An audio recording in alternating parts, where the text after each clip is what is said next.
Hi అన్న, ఈ రోజైతే బెంగుళూరు నుంచి అయితే విజయ్ సార్ అయితే కాల్ చేసి, తమ్ముడు నాకు ఒక 6 కేజీలు టోనా ఫిష్, ఒక 2 కేజీలు ప్రాన్స్ ఉంటే పంపిస్తే తమ్ముడు, మా ఇంటికైతే చుట్టాలు వస్తున్నారు అన్నారు. చూసారు కదా అన్న, అన్నికైతే కాల్ చేశాను. అన్నయ్య నేనైతే 5 కేజీలు చేప అయితే కటింగ్ చేస్తాను, నీకైతే అందులో 6 కేజీలు మీట్ అయితే పంపిస్తానంటే, తమ్ముడు పంపిస్తే తమ్ముడు ఆ మీట్ అయితే ఎక్సెంట్గా అయితే ఉంటాయి కదా, అలాగే ప్రోటీన్స్ కూడా ఎక్కువ అయితే ఉంటాయి కదా అన్నాడు. చూసారు కదా, అన్నయ్య అయితే బోన్లెస్ మీట్ అయితే పంపమన్నాడు. అన్నికి వస్తుంది మనం అయితే 6 కేజీలు బోన్లెస్ మీట్ తీసుకొని నీట్గా ప్యాకింగ్ చేసుకున్నాం. చూసారు కదా మీట్ కూడా ఎంత తరగ అవుతుందో.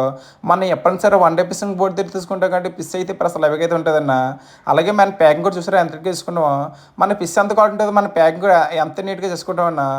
అలాగే మీలో ఎవరికైనా సరే లైవ్ షిఫ్ట్ కావాలనుకుంటే మన స్క్రీన్ పైన నెంబర్ ఉంటుంది, నాకు కాల్ చేయండి. కాల్ కానీ లిఫ్ట్ చెబితే వాట్సాప్ మెసేజ్ చేయండి. అలాగే మార్కెట్కి కానీ, బర్త్డే పార్టీ కానీ, మ్యారేజ్ పార్టీకి కూడా ఫిష్ కావాలనుకుంటే మన అయితే ఫిష్ అయితే సప్లై చేస్తామన్న.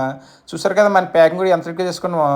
బాక్స్ అయితే పూర్తి అయితే అయిపోయింది అన్న. ఇప్పుడు అయితే మన వెళ్ళే లొకేషన్ అయితే రాసుకుంటాను బాక్స్ మీద. చూసారు కదన్న బాక్స్ మీద అయితే మన లొకేషన్ అయితే రాసుకున్నాను. బాయ్ అన్న, లాస్ట్ వీడియోకి వెళ్తాం.